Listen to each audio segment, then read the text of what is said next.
السلام عليكم ورحمة الله وبركاته.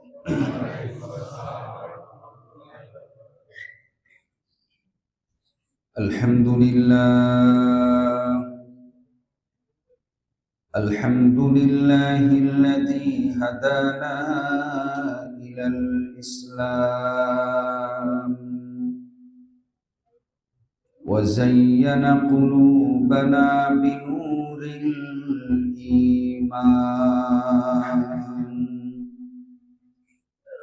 فسبحان الذي لا يحصى امتنانه باللسان ولا بالقلم،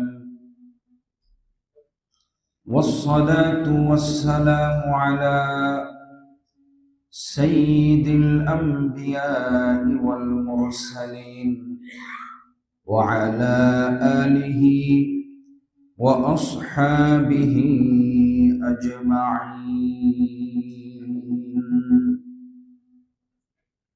أما بعد، فقد قال الله سبحانه وتعالى في كلامه المجيد وفي فرقانه الحميد: أعوذ بالله من الشيطان الرجيم. بسم الله الرحمن الرحيم. يا أيها الذين آمنوا إنما الخمر والميسر والأنصاب والأزلام رجس من عمل الشيطان فاجتنبوه لعلكم تفلحون. وقال النبي صلى الله تعالى عليه وسلم: كل مسكر حرام، وإن على الله عهدا لمن يشرب المسكر أن يسقيه من طينة الخبال. قالوا: وما طينة الخبال؟ قال: عرق أهل النار أو عسارة أهل النار، أو كما قال عليه الصلاة والسلام. صدق الله مولانا العظيم، وصدق رسوله النبي الكريم، ونحن على ذلك لمن الشاهدين والشاكرين، والحمد لله رب العالمين. درود و সালাম পাঠ করি। اللهم صل على محمد وعلى آل محمد كما صليت على إبراهيم وعلى آل إبراهيم إنك حميد مجيد. اللهم بارك على محمد وعلى آل محمد كما باركت على إبراهيم وعلى آل إبراهيم إنك حميد مجيد. মহান রব্বুল আলামিনের দরবারে শুকরিয়া জ্ঞাপন করছি যে আল্লাহ তাআলা আমাদেরকে সুস্থতার নিয়ামত দান করে পবিত্র জুমার দিন আল্লাহর ঘর মসজিদে তার ইবাদত করার জন্য আসার বসার তৌফিক দান করেছেন। আমরা সকলেই অন্তরের অন্তঃস্থল থেকে সেই রব্বে করিমের শুকরিয়া আদায় করে বলি আলহামদুলিল্লাহ। সম্মানিত উপস্থিতি, আপনাদের অবশ্যই মনে আছে গত সপ্তাহে আমি যে আলোচনা করেছিলাম যে আমাদের প্রতি আল্লাহ রাব্বুল আলামিন তার বিশেষ এক দয়া এবং অনুগ্রহ ছিল যে আমাদের জন্য পৃথিবীর পবিত্র খাবার সর্বোৎকৃষ্ট মানের রিজিক নির্ধারণ করেছেন। মানুষের জন্য পৃথিবীর সবচাইতে উৎকৃষ্ট মানের খাদ্য আহার নির্ধারণ করেছেন কাদের জন্য? মানুষের জন্য।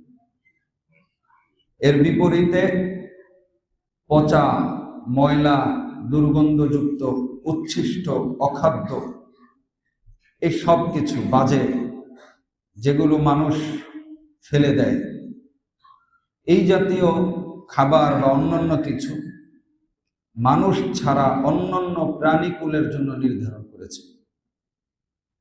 যে আয়াতটি আমি গত সপ্তাহ বলেছিলাম, ওয়াইউহাররিমু আলাইহি ওয়া ইউহিল্লু লাহুমুত তাইয়্যিবাত, তিনি তাদের উপর তাইয়্যিবাত পবিত্র উত্তম খাদ্য হালাল করেছেন। ওয়া ইউহাররিমু আলাইহিমুল খাবাইস, আর নোংরা পচা এগুলো হারাম করেছেন, নিষেধ করেছেন। তো অপবিত্র, অখাদ্য, উচ্ছিষ্ট, নোংরা এগুলো হচ্ছে অন্যান্য প্রাণীকুলের জন্য। এমনকি যেই প্রাণী নাপাক খায়, ময়লা খায়, আবর্জনা খায়, যে প্রাণীর অভ্যাসই হলো ময়লা, আবর্জনা, নাপাকি, ওই প্রাণীগুলোর গোশত মানুষের জন্য হারাম করে দেওয়া হয়েছে। মানুষ উচ্ছিষ্ট খেতে পারবে না, ময়লা, আবর্জনা, অপবিত্র, নোংরা খেতে পারবে না। এমনকি যেই প্রাণী ওগুলো খায় সেই প্রাণীর গোশত খেতে পারবে না। কত বড় শ্রেষ্ঠত্ব! এটা কি সীমাবদ্ধতা, না মানুষের এটা বিশেষ গুণে গুণান্বিত করা? অবশ্যই বিশেষ গুণে গুণান্বিত। খাবার ভালো হলে মাংস ভালো হয়, খাবার অপবিত্র হলে গোশত অপবিত্র। এই জন্যই যে প্রাণীগুলো অপবিত্র খায় সেই প্রাণীর গোশত অপবিত্র। প্রাণীর মধ্যে সবচাইতে নিকৃষ্ট প্রাণী হচ্ছে খিনজির, আরবিতে বলে, যেটা বাংলাতে আপনারা সকলেই জানেন। কথিত আছে, কেউ কেউ বলে যে মুখে নাকি একবার উচ্চারণ করলে 40 দিন মুখ না পাক থাকবে। বিষয়টা যদিও অসত্য, কিন্তু ওই প্রাণী তার পশম পর্যন্ত নাপাক, লোম পর্যন্ত নাপাক। কেন নাপাক? কারণ ওই প্রাণীর মূল টার্গেটই হলো ময়লা। যারা হিন্দুস্তানে গিয়েছেন, ভারতে, ময়লা, ডোবা, আবর্জনার মধ্যে ওই খিনজির, ওই প্রাণীগুলো থাকে। এই জন্য আল্লাহ তাআলা সেই প্রাণীর কুল সম্পূর্ণটাই নিষেধ করে দিয়েছেন, হারাম করে দিয়েছেন। কুকুর, আরো আশ্চর্য হবেন, মুরগি হালাল না হারাম? হালাল। এই মুরগি, কোন মুরগি যদি নোংরার মধ্যে থাকে, ময়লা আবর্জনায় যদি খেয়ে থাকে, তার অভ্যাসই হয়ে গেছে মানুষের ময়লা, টয়লেট, পায়খানা এগুলো যদি বেশিরভাগ টাইমে মুরগি যদি খায়, তার অভ্যাস হয়ে যায় কোনো মুরগির, তাহলে ওই মুরগিকে ধরা মাত্রই খেতে পারবে না। সেই মুরগিটাকে অন্তত 3 দিন, 5 দিন, 4 দিন আটকে রাখতে হবে। আটকে রেখে তাকে হালাল খাবার সাপ্লাই দিতে হবে। তার পেটে ওই নোংরা যেগুলো আছে এগুলো পরিষ্কার হয়ে হালাল খাবার ভিতরে যাবে, সেগুলো থেকে রক্ত মাংস সাপ্লাই হবে, দেন খেতে পারবে। এতটা মানুষের জীবন জীবিকা আল্লাহ তাআলা পবিত্র রেখেছেন। সুবহানাল্লাহ। সম্মানিত হাজিরিন, তো এই যে আল্লাহ রাব্বুল আলামিন আমাদেরকে বিশেষ এক গুণ দিলেন, বৈশিষ্ট্য দিলেন, নিয়ামত দিলেন, আমাদের রিজিককে হালাল বানালেন, এটা রাব্বুল আলামিনের পক্ষ থেকে অশেষ নিয়ামত। যে এই নিয়ামতকে স্বীকার করা, শুকরিয়া আদায় করা, যে আল্লাহ তো আমার জন্য পবিত্র খাবার হালাল করেছে, পবিত্র আহার নির্ধারণ করেছে। দুঃখজনক ব্যাপার হলো, আফসোসের ব্যাপার হলো, সেই মানুষ, এমনকি মুসলমান, এমনকি তারা নামাজেও আসে, সেই মুসলমান মানুষগুলো আল্লাহ রাব্বুল আলামিনের এই দেয়া নির্ধারণকৃত পবিত্র খাবার বাদ দিয়ে অপবিত্র অখাদ্য খাবার গ্রহণ করে না? সেই অপবিত্র অখাদ্য খাবার অনেকগুলো আছে, এর মধ্যে নম্বর 1 তালিকা আছে মাদক দ্রব্য। সকল মাদক দ্রব্য সবচাইতে অপবিত্র খাবার। মানুষের জন্য রব্বুল আলামিন নির্ধারণ করলেন পবিত্র খাবার, সেই মানুষটা গ্রহণ করা অপবিত্র খাবার। যত ধরনের মাদক দ্রব্য আছে, নাম সমাজের মানুষ দিন দিন যত আপডেট হচ্ছে, এগুলোর ধরন প্রক্রিয়াও আপডেট হচ্ছে। নানা নামে মানুষের সামনে প্রেজেন্ট করা হচ্ছে, পেশ করা হচ্ছে। মদ, ইয়াবা, ফেন্সিলি, ডেন্ডি, মেন্ডি, আরো কত কিছু নাম আছে। এই সব ধরনের, এমনকি অ্যালকোহল জাতীয় নানা দ্রব্য যেগুলো খাওয়া হারাম, সেই হারাম খাবার, পাক পবিত্র খাবার বাদ দিয়ে কিছু মানুষ গ্রহণ করে। আছে না নাই? আছে। আমি পচা, দুর্গন্ধ, নোংরা, অপবিত্র খাবার কেন ইসলাম বলল যে পবিত্র খাবার বাদ দিয়ে অপবিত্র খাবার গ্রহণ করে? কারণ এই মদ, ইয়াবা, ফেন্সিডিল, মদ, পানীয়, নেশা জাতীয় যেগুলো আছে, এগুলোর তৈরি প্রসেসিং সম্পর্কে যাদের ধারণা আছে তারা বুঝেছে তৈরি কিভাবে হয়। আঙ্গুর, জব, খেজুর, নানা জাতীয় ফল ফুল এগুলো ভিজিয়ে রাখে, প্রথমে জাল দেয়, দীর্ঘ সময় জাল দেওয়ার পরে সেই নিষ্কাশনটা, নির্যাসটা উঠিয়ে মুখটা আবদ্ধ করে 15 দিন 20 দিন পর্যন্ত সেটা জিয়ে রাখে। গ্রামের ভাষা বলে ঝাঁক দেয়। এরপর ওটাকে আবার বের করে ওটার উপরে যে ফেনা, যে নির্যাসটা আছে, সেগুলো আবার আপনার ছেঁকে আলাদা পাত্রের মধ্যে নিয়ে আবার ওইটাকে আরেকটা পাত্রের মধ্যে নিয়ে আবার 15 দিন 20 দিন 1 মাস পর্যন্ত সেটা আবদ্ধ করে রাখে।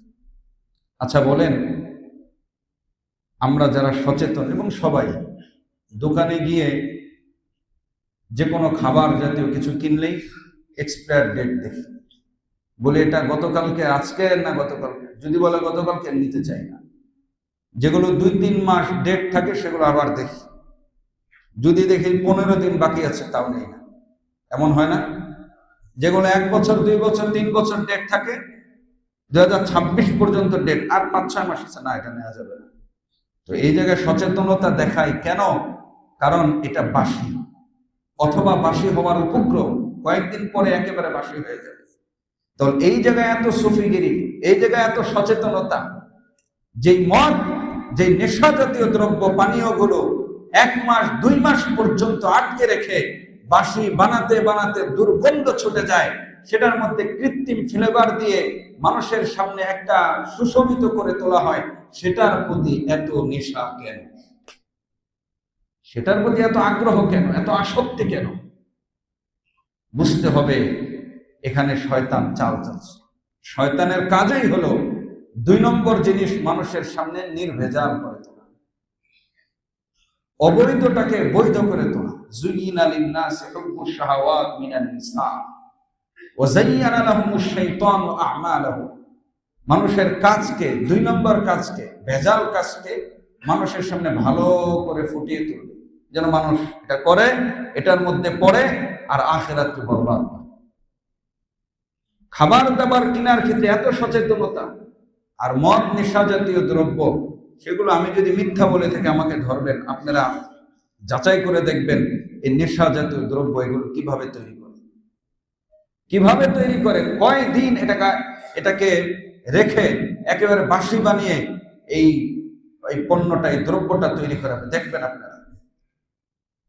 সম্মানিত উপস্থিতি, এই জন্য ইসলামী বিধানে, ইসলামের দৃষ্টিতে এই মদ এবং নেশা জাতীয় দ্রব্যগুলো পেশাব পায়খানার হুকুম, টয়লেটের হুকুমে।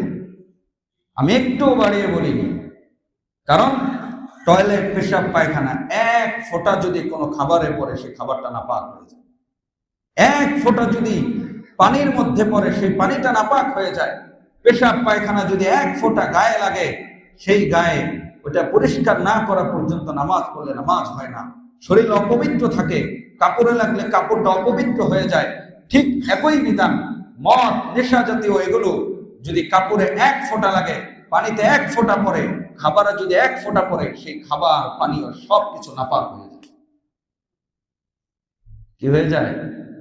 মাকরু না, নাপাক হয়ে যায়। টয়লেটের যে হুকুম সেম টু সেম, একই হুকুম। তাহলে এই পচা জিনিস, নোংরা জিনিস কেন হারাম করবে না ইসলাম? কঠোরভাবে নিষেধ করেছে, কঠোরভাবে। ইসলাম পূর্ব যুগ থেকেই এই মদের প্রচলন ছিল, তাদের অভ্যাস ছিল, এমন অভ্যাস, ঘরে ঘরে মদ ছিল।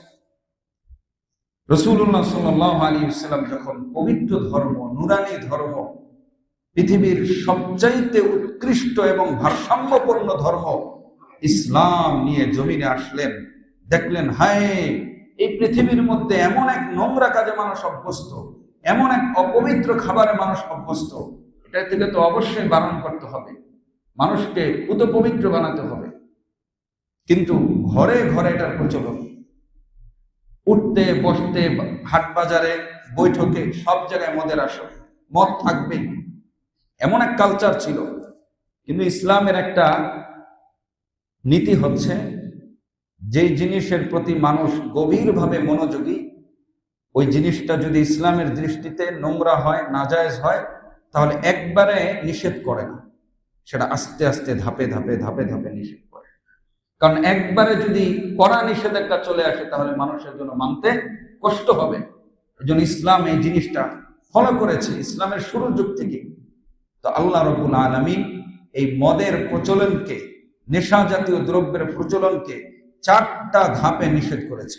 প্রথমে একটু নরমাল, এরপর আরেকটু কঠিন, এরপর আরেকটু কঠিন, এরপরে 4র্থ ধাপে সম্পূর্ণ হারাম করে দিয়েছে।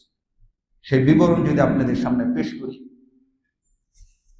আল্লাহু আকবার। প্রথমে সূরাতুন নাহলের 67 নম্বর আয়াতে আল্লাহ তাআলা খুব সূক্ষ্ম কথা বলে মদের ব্যাপারে আয়াত নাযিল করলেন। কি বললেন?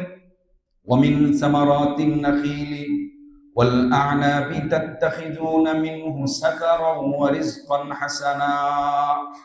আল্লাহ তাআলা বললেন যে তোমরা আঙ্গুর এবং খেজুর থেকে নেশা জাতীয় দ্রব্য তৈরি করো, আর ওয়ারিজকান হাসানা, আর উত্তম খাবারও তৈরি করো। তাহলে কি বললেন? আঙ্গুর, খেজুর থেকে নেশা জাতীয় দ্রব্য তোমরা বানাও, আর উত্তম রিজিকও তৈরি করো। পরে বললেন ইন্না ফি যালিকা লাআয়াতাল লিকাওমি ইয়াকিলুন। এই আয়াতের মধ্যে জ্ঞানী যারা, তাদের জন্য উপদেশ রয়েছে। জ্ঞানী বিবেকবান যারা, তারা অবশ্যই বুঝতে পেরেছে। আল্লাহ কি বললেন? যে আঙ্গুর, খেজুর থেকে নেশা জাতীয় দ্রব্য তৈরি করো, আর পবিত্র খাবার বানাও। তার মানে নেশা জাতীয় দ্রব্য পবিত্র না, কারণ পবিত্রটা আলাদা করে বলছে যে এটা বানাও আর পবিত্র খাবার বানাও। তাহলে আগেরটা পবিত্র না, নেশা জাতীয় দ্রব্য পবিত্র না। এটা যারা সচেতন, তাদের মাথায় কিছুটা ক্যাচ করেছে। কিছু মানুষ যারা বুঝতে পেরেছে, তারা এই মদ থেকে বিরত থাকলো। হায় হায়, এটা তো উত্তম না, পবিত্র না, এটা থেকে বিরত থাকতে হবে। কিন্তু অধিকাংশ মানুষের সেই মদের অভ্যাস আগের মতোই তারা চালাতে লাগলো। এক পর্যায়ে সাহাবা একরাম, ওমর রাদিয়াল্লাহু তাআলা আনহু বিশেষ করে রাসূলের কাছে ফরিয়াদ করলেন, ইয়া রাসূলুল্লাহ, এত সূক্ষ্ম নির্দেশ সকলের জন্য বোঝা কঠিন হয়ে গিয়েছে, আরেকটু ক্লিয়ার করে মদের ব্যাপারে নির্দেশ আল্লাহর কাছে চান। আল্লাহ তাআলা আয়াত নাজিল করলেন, সূরাতুন নিসার 219 নম্বর আয়াত। আল্লাহ বললেন, ইয়াসআলুনাকা আনিল খামরি ওয়াল মাইসির। নবী, আপনার কাছে তারা মদ এবং মাইসির, জুয়া এর বিধান সম্পর্কে জানতে চায়। কুল ফীহিমা ইসমুন কাবীরুন ওয়া মানাফিউ লিন-নাস। আপনি তাদেরকে বলে দেন, এই মদ এবং জুয়ার মধ্যে বিরাট ক্ষতি রয়েছে, ভয়ঙ্কর ক্ষতি রয়েছে। ওয়া মানাফিউ লিন-নাস, হ্যাঁ মানুষের কিছু উপকারিতা আছে, কিন্তু উপকারিতা কিছু এর তুলনায় ক্ষতির এটা বিরাট ভয়ঙ্কর। উপকারিতা কি? যারা খায় তারা বলে শরীরে একটু ইমেজ তৈরি হয়, সতেজতা ফিরে আসে, ভালো লাগে, জিদটা একটু কমে। জিদ কমে না বাড়ে? কি বলেন? এই সাময়িক এনার্জি ফিল করবার জন্য মদটা গ্রহণ করে। আল্লাহ বলেন এই সাময়িক কিছু শারীরিক উপকারিতা থাকতে পারে, কিন্তু এই মদ নেশা জাতীয় দ্রব্যের মধ্যে ক্ষতির পরিমাণটাই বেশি।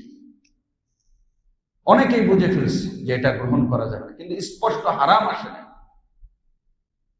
আমরা অনেক সময় অনেকরে বলি, কেউ যদি কোনো বদ অভ্যাসে কোনো অথবা বেআমলে লিপ্ত থাকে কঠিন ভাবে, তাহলে নর্মাল ভাবে বলি, 2 দিন পর আরেকটু কঠিন ভাবে বলি, 3 দিন পর একবারে তার জন্য নাজায়েজ। কিতাবের সে ধারাবাহিক ভাবে। যাই হোক, ইসমুহুমা কাবীর, অনেক ক্ষতি। বলেন এর মধ্যে ক্ষতি আছে না নাই? এই মদ নেশা জাতীয় দ্রব্যের মধ্যে ক্ষতি আছে না নাই? আছে। একটা ক্ষতি হলো আকল লোপ পায়। এটা তো সবাই খাওয়ার পরে তাল মাতাল ঠিক থাকে, স্ত্রীকে মা বলে ডাকে, মাকে স্ত্রী বলে ডাকতে শুরু করে, ঠিক কিনা বলে? মাকে তালাক দেওয়া শুরু করে, কাছে দ্বারা যাকেই পায় তার উপর নির্যাতন করতে শুরু করে, কোনো বাজ বিচার থাকে না। এই মদের নেশায় যখন মাতাল হয় তখন এই চুরি বাটপারি করে, মদের নেশায় যখন মাতাল হয় তখনই ছিনতাই করে, তখনই অসৎ উপায়গুলো গ্রহণ করে। কিতাবের মধ্যে আসছে পৃথিবীতে যত অপকর্ম হয়, যত পাপ কাজ হয়, যত অপরাধ হয়, এই সব কিছুর মূলে 3টা কারণ। 1 নম্বর কারণ হলো অবৈধ সম্পদ। যখন অবৈধ সম্পদ তার ঘরে একেবারে অঢালা আসতে থাকে, ছিনতাই, চুরি বাটপারি, চাঁদাবাজি, ইয়াবা, গুদামজাত, এই ধরনের অবৈধ ইনকাম যখন বেশি হয়ে যায়, তখন অপরাধ করতে চলে যায় বিশ্বকাপের ফাইনাল দেখতে, ঠিক কিনা বলুন? তখন অপরাধ করতে চলে যায় অন্য রাষ্ট্রে, তখন তার এনজয় কক্সবাজার দিতে পারে, তখন তার এনজয় এই বাংলাদেশের কোন পর্যটন এলাকা, কোন মদের বার, আড্ডা, জুয়া দিতে পারে না, তখন তার এই ফিল্ডটা অর্জন করতে হয় দুবাই আর অন্যান্য রাষ্ট্রে। এই অবৈধ সম্পদগুলো মানুষকে অপরাধ বাড়িয়ে দেয়। 2 নম্বর হচ্ছে মাদক। এই মাদক এটা মানুষকে অপরাধ করতে সহায়ক, উদ্বুদ্ধ করে। 3 নম্বর হচ্ছে নারী কেলেঙ্কারি। নারীরা হচ্ছে এই বিরাট সামাজিক এক অনিষ্ঠতা এবং অপকর্মের মূল দায়ী। নারী কেলেঙ্কারি, যা এগুলো জানেন আপনারা। তো এই যে অবৈধ সম্পদ, নারী কেলেঙ্কারি, মদ, এই সব কিছুর মূল হচ্ছে মাদক নেশা। মাদক নেশা যখন ধরে তখন টাকার অভাবে সে চুরি করতে শুরু করে, টাকার অভাবে ছিনতাই করতে শুরু করে। মাদক নেশায় যখন ধরে, এই মাদক খেয়ে যখন আসক্ত হয়ে যায়, মাতাল হয়ে যায়, তখনই সে নারী কেলেঙ্কারিতে জড়িত। এই নানা অপকর্ম আছে। যাই হোক, আল্লাহ তাআলা ঠিকই বলেছেন ফিহিমা ইসমুন কাবীর, ভয়ঙ্কর ক্ষতি রয়েছে। এরপরেও পরিপূর্ণভাবে মদের নেশা ছাড়তে পারেনি আরবের লোকরা। হযরতে আব্দুর রহমান ইবনে আউফ রাদিয়াল্লাহু তাআলা আনহু তার বাসায় কিছু সাহাবীকে, কিছু ওই যুগের মানুষকে দাওয়াত করলেন। তো দাওয়াত করলেন, দাওয়াত খেলেন, খাবার খেলেন, মেহমানদের গ্রহণ করলেন, নামাজের সময় হচ্ছে, নামাজে দাঁড়ালেন। তো একজন ইমামতি করতেছিলেন। তো মদ যেহেতু পরিপূর্ণভাবে ক্লিয়ারলি হারাম ঘোষণা আসে নাই, সেজন্য অনেকেই মদে অভ্যস্ত ছিল। তো খাওয়ার পরেই মদ পান করবে, মদ পান করে নামাজ। এখন নামাজের ইমামতি যিনি করতেছেন, তিনি এবার প্রথমেই সূরাতুল কাফিরুন শুরু করেছেন। কুল ইয়া আইয়ুহাল কাফিরুন লা আ'বুদু মা তা'বুদুন, এরকম না আয়াত, লা আ'বুদু মা তা'বুদুন, অর্থ হলো যে হে নবী আপনি বলে দেন, হে কাফেররা, লা আ'বুদু, লা মানে না, আমি ইবাদত করি না, মা তা'বুদুন, তোমরা যেগুলোর ইবাদত করো আমি সেগুলোর ইবাদত করি না। কিন্তু এই মদ পান করে, নেশা জাতীয় দ্রব্য পান করে যিনি নামাজে দাঁড়ালেন, তিনি লাটা বাদ দিয়ে দিচ্ছেন, ওই নেশায় বলেছেন আ'বুদু মা তা'বুদুন, অর্থ কি? তোমরা যেগুলোর ইবাদত করো আমিও সেগুলো ইবাদত করি। আর অর্থটা কত পরিবর্তন হয়েছে, নামাজ নষ্ট হওয়ার মতো। তো এই খবর যখন রসুলের দরবারে গেল, রসুল পেরেশান, আল্লাহর কাছে তাকিয়ে থাকলেন যে তাড়াতাড়ি মদের ব্যাপারে নির্দেশ জারি করেন। আল্লাহ তাআলা সূরাতুন নিসার 43 নম্বর আয়াত নাজিল করে দিলেন। আল্লাহ বললেন, লা তাকরাবুস সালাতা ওয়া আনতুম সুকারা, তোমরা নেশাগ্রস্ত অবস্থায় নামাজের ধারের কাছেও আসবে না। নেশা জাতীয় দ্রব্য পান করে মাদকাসক্ত হয়ে দুর্গন্ধযুক্ত মুখ নিয়ে নামাজ কেন, নামাজের ধারের কাছেও আসবে না। একটা কথা বলি, কষ্ট পেয়েন না। এই মসজিদে একদিন এক মুসল্লি আমার কাছে নালিশ করেছে। নালিশ বলতে দুঃখের কথা, যে হুজুর পাশে একজন এমন দাঁড়িয়েছে, আমার দৃঢ় বিশ্বাসে মদ পান করে তার গন্ধে আমি পাশে দাঁড়িয়ে থাকতে আমার জন্য অসম্ভব হয়ে পড়েছে। লোকটা যদি সত্য বলে থাকে তাহলে তো আফসোস, আর যদি মিথ্যা হয়ে থাকে তাহলে তো কোনো অসুবিধা। কিন্তু বিষয়টা খুবই দুঃখজনক, খুবই দুঃখজনক। এই জন্য যারা কথাগুলো কি শক্ত হয়ে যাচ্ছে নাকি, কি বলেন? মসজিদ আল্লাহর ঘর, ইসলাম এত পবিত্র, ইসলামী বিধান হচ্ছে, ইসলামী কালচার, ইসলামী সভ্যতা হচ্ছে কাঁচা পেঁয়াজের যে দুর্গন্ধ, সেই দুর্গন্ধ নিয়ে যদি কাঁচা পেঁয়াজ খেয়ে যদি কেউ মসজিদে আসে, তার কাছে ফেরেশতা থাকে। কাঁচা পেঁয়াজ, তাহলে কিভাবে আমরা নানা কিছু পান করে মুখে দিয়ে জানি আমরা 5 ওয়াক্ত নামাজ পড়তে আসতে হবে, নামাজ পড়তে তো আসতেই হবে। যদি নামাজ না পড়ে সেটা তো আরো ভয়ঙ্কর, কিন্তু নামাজে তো আসতে হবে মুমিন মুসলমান হিসেবে। তাহলে কোন সেন্সে, কোন আকলে সে মসজিদে আসে, আল্লাহর ঘরে আসে, বলে মুখ ওয়াশ করে আসে। আরে মুখ ওয়াশ সবসময় তো খেয়াল থাকবে, কতটুকু আর ওয়াশ করে? নিত্যদিন যদি নেশা থাকে তাহলে এই সামথিং 1-2 মিনিট মুখ ওয়াশ করলে কি লাভ? এটা বাদ দেওয়া যায় না? যায়, অবশ্যই যায়, যাবে, চেষ্টা থাকা লাগবে। আল্লাহ তাআলার সেই নিয়ামতের কথা মাথায় রাখতে হবে যে আল্লাহ তো আমার জন্য পবিত্র খাবার নির্ধারণ করে রেখেছেন, আমার জন্য চতুর্দিকে ফেরেশতা নিয়োজিত করে রেখেছেন। তাহলে আমি কেন এমন অভ্যাস ধারণ করব, এমন কাজ কেন করব, এমন খাদ্য কেন মুখে উঠাবো? ফেরেশতারা আমার থেকে পানা চাইবে, আমার থেকে দূরে থাকবে।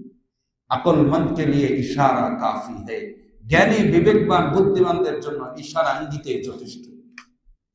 আল্লাহ তাআলা সকলকে আমল করার তৌফিক দান করেন, আমিন।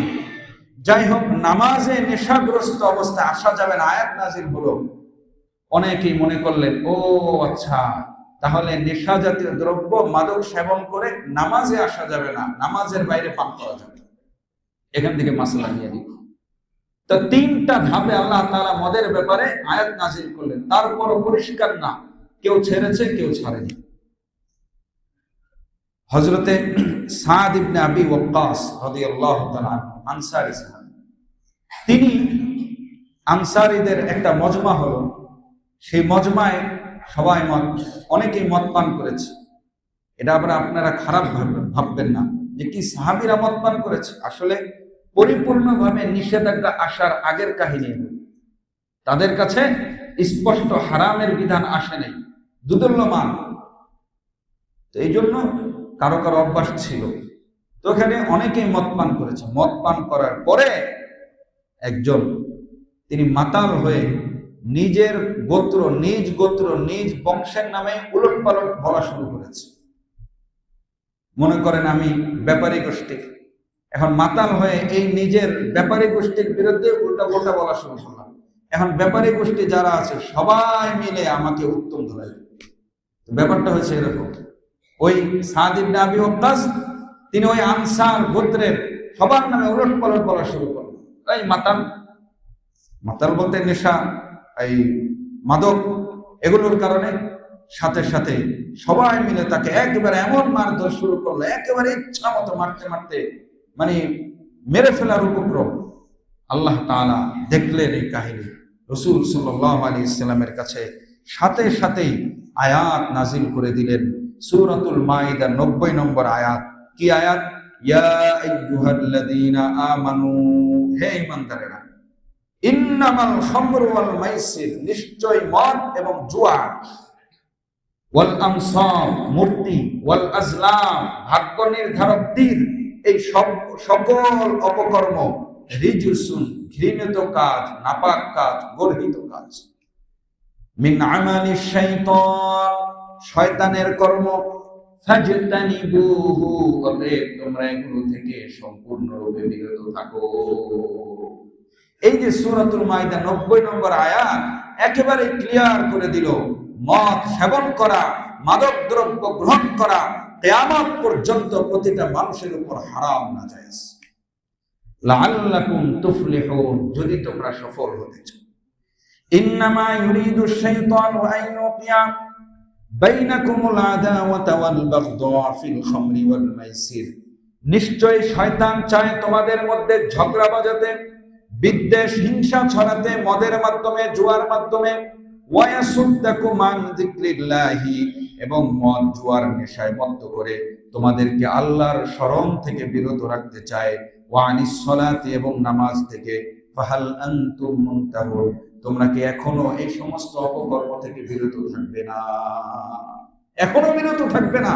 টোটাল নিষেধাজ্ঞা চলে আসলো মাদক দ্রব্যের ব্যাপারে। সম্মানিত উপস্থিতি, এজন্য ইসলাম ধাপে ধাপে ধাপে ধাপে এই মাদক দ্রব্যকে সম্পূর্ণরূপে হারাম করে দিলেন সূরাতুল মাইদার 90 নম্বর আয়াতের মাধ্যমে। সেজন্য আফসোসের বিষয় হলো, এই নিষেধাজ্ঞার মাধ্যমে আরবের যে অভ্যাস ছিল, সকল অভ্যাস আস্তে আস্তে আস্তে আস্তে একেবারে উঠে গেল। মদ সম্পূর্ণ হারাম। এমনকি রাসূল বলে দিয়েছেন, যেই পাত্রগুলোর মধ্যে তোমরা সাধারণত মদ বানাতে, সেই পাত্রগুলো তোমরা ব্যবহার করবে না। সেই পাত্রগুলো পানির জন্য ব্যবহার করবে না, অন্যান্য পবিত্র খাবারের জন্য ব্যবহার করবে না। কেন? ওই পাত্র দেখলেই তোমাদের মদের কথা মনে হবে, সেজন্য ওই পাত্রগুলো তোমরা কেটে আউট করো। কত কঠিন, কত কঠিন! আফসোস হলো আজকের সমাজেও সেই মাদক দ্রব্যের প্রচলন আছে না নাই? শুধু আছে না, জাহিলি যুগের সে অভ্যাসে পরিণত হয়ে গেছে। বাংলাদেশের জরিপ আপনাদের সামনে আছে, প্রায় 83 লক্ষ মানুষ মাদকাসক্ত। 83 লক্ষ মানুষ মাদকাসক্ত। এর মধ্যে আশ্চর্যের ব্যাপার হলো 5% মাদকাসক্তের বয়স হলো 15 বছরের নিচে। 15 বছরের নিচে এই সমস্ত বালকরা, ছোট শিশু, 18 বছরের নিচে তো শিশুই ধরা হয়। তারা কি বুঝে? কি বুঝে? আজকে সমাজ এত কোথায় গিয়েছে, কত নোংরা অভ্যাসে পরিণত হয়েছে। 15 বছরের নিচে মাদক সেবী 5%, 16 থেকে 20 বছর বয়সী 17 থেকে 18%, আর 20 থেকে 25 বছর বয়সী যুবকরা মাদক আসক্তে বাংলাদেশে 25%, সবচাইতে বেশি। সম্মানিত উপস্থিতি, এই মাদক আসক্ত, মাদক বারে, মাদক আড্ডায় ধনী, গরিব, অভাবী সর্বশ্রেণীর মানুষ আছে না নাই? নারী পুরুষ সবাই আছে না নাই? আছে। এটা কোনোদিন বন্ধ হবে না। হবে কিভাবে? বাংলাদেশে অনুমোদিত লাইসেন্সকৃত মদের বার আছে 237টা। একদিকে মাদক নির্মূল কমিটি অ্যাকশন শুরু হয়, আর একদিকে লাইসেন্স দিতে শুরু করে। সম্মানিত উপস্থিতি, পরিষ্কার কথা, ইসলামী কালচার ছাড়া, ইসলামী ল ছাড়া, ইসলামিক শিক্ষা ছাড়া পৃথিবীতে কোনো দিন এই মাদকের আসক্ত, মাদকের সয়লাভ কোনোদিন বন্ধ হবে না, কোনোদিন বন্ধ হবে না। ইসলামে তো সূক্ষ্মভাবে বুঝিয়েছে, ধাপে ধাপে বুঝিয়েছে। ইসলামী শিক্ষা, ইসলামী হিদায়াত, ইসলামী নির্দেশনার চেয়ে উত্তম উপকারী উপদেশ আর কোন ধর্ম আছে? দিকে আছে? কোন ধর্মের নাই। চ্যালেঞ্জ করে বলতে পারি, কোন মুসলমান যদি বলে ইসলামী গাইডলাইনের চেয়েও, ইসলামী দিক নির্দেশনার চেয়েও উত্তম উপদেশ আছে, কেউ যদি এই কথা একবার মুখে উচ্চারণ করে, তার স্ত্রী তালাক হয়ে যাবে। কেন তালাক হবে? কারণ সে বেঈমান হয়ে যায়। সে যদি অমুসলিম হয়ে যায়, তার বউ থাকবে? থাকবে না। অতএব ইসলামী গাইড, ইসলামী নির্দেশনা একবার প্রয়োগ করে দেখুন, অন্য কোনো ব্যাপারে নয়, একবার এটা দিয়ে অ্যাপ্লাই করুন, দেখবেন বাংলাদেশ থেকে মাদক দ্রব্য একেবারে 0% চলে আসছে। চ্যালেঞ্জ আজকে আফসোসের সাথে বলতে হবে। এই জন্য রাসূলুল্লাহ সাল্লাল্লাহু আলাইহি সাল্লাম মাদকের একদিকে মাদক নিষেধ করেছেন, আবার মাদকের বিরুদ্ধে আইন করেছেন। কি আইন? কোন মাদক সেবী যদি ধরে আনতে পারো প্রমাণ দিয়ে, তাহলে তার শাস্তি দুনিয়াতে 1 নম্বর শাস্তি হবে, তাকে দুর্রা লাগাবে, চাবুক মারতে হবে। রসুলের জমানা ছিল 40টা, ওমর রাদিয়াল্লাহু তাআলা এরপর আরো বেড়ে গেছে। রসুল ইন্তেকালের পরে ওমর রাদিয়াল্লাহু তাআলা অন্যান্য সাহাবীরা মিলে সেই শাস্তি নির্ধারণ করেছেন 80টা দুর্রা। এমনকি হযরত আনাস রাদিয়াল্লাহু তাআলা আনহু থেকে বর্ণিত আছে, কানা ইয়াদরিবু ফিল খামরি বিন নিআল ওয়াল জারিদ, এই মাদক সেবী যারা, তাদেরকে ধরে সাধারণ মায়ের দিতে না, জুতা পিটা করতেন। কি পিটা করতেন? জুতা পিটা। লাঞ্ছিত অবাঞ্ছিত ঘোষণা করতেন। আর পরকালের শাস্তি তো আছেই ভাই, পরকালের শাস্তি। কি শাস্তি? আমি 4টা হাদিস অল্প সময় আপনাদের সামনে পেশ করব, একটু মনোযোগ দিয়ে আপনারা শোনার চেষ্টা করবেন, মনোযোগ দিয়ে শোনার চেষ্টা করবেন। 1 নম্বর, সুনানে তিরমিজির 1862 নম্বর হাদিসের মধ্যে রাসূলুল্লাহ সাল্লাল্লাহু আলাইহি ওয়াসাল্লাম বলেছেন, মান শারিবাল খামরা লাম তুকবাল লাহু সালাতু 40 সাবাহা, যে মদ পান করলো, মাদক দ্রব্য গ্রহণ করলো, আল্লাহ তাআলা তার 40 দিনের নামাজ বাতিল করে দিবেন। কেউ কেউ বলবে, আরে সে তো নামাজই আসে না, নামাজই আসে না, তার 40 দিন নামাজ বাতিল করে, সে তো নামাজই না। হ্যাঁ, নামাজই না, এটা আরেকটা পোড়া কপালের আলামত। কারণ এই মদ পান করতে করতে করতে করতে দিলটা শক্ত হয়ে গেছে, হাড় হয়ে গেছে। এখন নামাজও তাকে ডাকে না, মসজিদে আসতে মন চায় না। এটা ভালো লক্ষণ না খারাপ লক্ষণ? তো তার ব্যাপারে তো কোনো কথাই নাই। কিন্তু মনে রাখবেন, 40টা দিনের নামাজ যার নিত্য দিনের অভ্যাস, নিত্য সপ্তাহের অভ্যাস, তার তো জীবনের কোনো নামাজই কবুল হবে না। 2 নম্বর, সহিহ বুখারীর 5147 নম্বর বর্ণনা, রাসূল করিম সাল্লাল্লাহু আলাইহি ওয়াসাল্লাম বলেন, মান শারিবাল খামরা ফিদ দুনিয়া লাম ইয়াতুব মিনহা, যেই বান্দা দুনিয়াতে মদ পান করলো, মাদক দ্রব্য গ্রহণ করলো এবং এরপরে তওবা করার সুযোগ হয় নাই, হুরিমাহা ফিল আখিরা, আখিরাতে আল্লাহ তাআলা জান্নাতে ওয়াসাকাহুম রাব্বুহুম শারাবান তাহুরা, আল্লাহ জান্নাতীদেরকে যে শারাবান তাহুরা, পবিত্র শরাব পানীয় দিবেন, সেই নিয়ামত থেকে এই মদ্যপায়ী বান্দা জাহান্নামের শাস্তি ভোগ করে ঈমান থাকার কারণে একদিন হলেও সে জান্নাতে যাবে। জান্নাতের সব নিয়ামত তার কপালে জুটবে, কিন্তু শারাবান তাহুরা, পবিত্র পানীয় তার কপালে জুটবে না, তার কপালে জুটবে না। কি লাভ 2 দিনের এই রং তামাশা, আখিরাতের নিয়ামত থেকে বঞ্চিত। রাসূল বলেন এই নিয়ামত তার কপালে জুটবে না, পানি জাতীয় এই শরাব তার কপালে জুটবে না। 3 নম্বর বর্ণনা, মুসনাদে আহমদের 2897 নম্বর বর্ণনা, রাসূল করিম সাল্লাল্লাহু আলাইহি ওয়াসাল্লাম বলেন, আতানি জিবরাইল, হযরত জিবরাইল আলাইহিস সালাম আমার কাছে আসলেন, এসে বলতেছেন, ইন্নাল্লাহ আযজা ওয়া জাল, ইয়া নবী, ইয়া মুহাম্মদ, আল্লাহ তাআলা লা'নাল খামর, মদের উপর অভিসম্পাত করেছেন, ওয়া আসিরাহা, মদ যে বানায়, যে কর্মচারী, তার উপর অভিসম্পাত করেছেন, ওয়া মু'তাসিরাহা, যে ফ্যাক্টরি দেয় মালিক, তার উপর অভিসম্পাত করেছেন, ওয়া শারিবাহা, যে পান করে তার উপর অভিসম্পাত করেছেন, ওয়া হামিলাহা, যে মদের ডেলিভারি দেয়, ডেলিভারি সার্ভিস আছে না? হ্যাঁ, রায়েরবাগ থেকে সোনিয়াকের একজনের এক পান দোকানে রেখে দেবে, তার থেকে আবার নিয়ে আসে কাজলার, এর থেকে আবার নিয়ে যায় যাত্রাবাড়ি আড়তে, এই যে ডেলিভারি সার্ভিস যে দেয়, নবী বলেন এবং জিবরাইল আলাইহিস সালাম বলতেছেন, এই যে ডেলিভারি সার্ভিসে যে নিয়োগ থাকে, তার উপর স্বয়ং আল্লাহ অভিসম্পাত। ওয়াল মাহমুলাতা ইলাই, যার কাছে নিয়ে যায়, এই যে মাঝখানে যারা বলে যে আমি তো হালাল ব্যবসা করি, পান দোকানের ব্যবসা, আমি তো এটা করি, এই একটু এনে রেখে যায়, তো সে চার্জ নেক আর না নেক, এই যে বহন করলো, একটু পাহারা দিল, এটার জন্য আল্লাহর পক্ষ থেকে গজব তার উপর। ওয়া বাইআহা, যে বিক্রি করে, ওয়া মুবতাআহা, যে কিনে, ওয়া সাকিহা, এবং যে এই মদ যে নিংড়ায়, যে পান করে, যে ঢেলে দেয় আর যে নেয়, মানে টোটালি মদ তৈরি থেকে নিয়ে পান করা পর্যন্ত মাঝখানে যত ভায়া আছে, যত মাধ্যম আছে, যত মিডিয়া আছে, সবার উপর আল্লাহর গজব, সবার উপর আল্লাহর গজব। এর চেয়ে ভয়ঙ্কর আর কি? সম্মানিত হাজিরিন, সর্বশেষ হাদিস মুসলিম শরীফের 2002 নম্বর বর্ণনা আমি খুতবার মধ্যে তেলাওয়াত করেছি। নবী করিম সাল্লাল্লাহু আলাইহি ওয়াসাল্লাম কুল্লু মুসকিরিন হারামুন, প্রত্যেকটা নেশা জাতীয় দ্রব্য হারাম। ওয়া ইন্না আলাল্লাহি আহদান, নিশ্চয়ই আল্লাহর উপর এটা ওয়াদা, প্রতিজ্ঞা। কি? লিমাই ইয়াশরাবা মুসকির, যে নাকি মদ পান করবে, আই ইয়াসকিয়াহু মিন তিনাতিল খাবার, সে তো জান্নাতের সুপেয় পানি পাবে না, জাহান্নামে সে দগ্ধ হবে।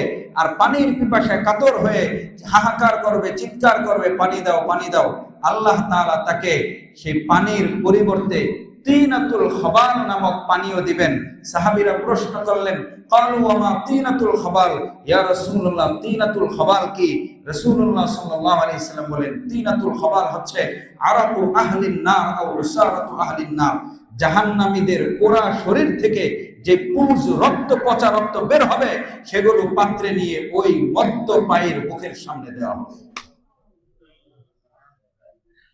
মদ্য পায়ের মুখের সামনে দেওয়া। কার হিম্মত আছে? কারো নাই।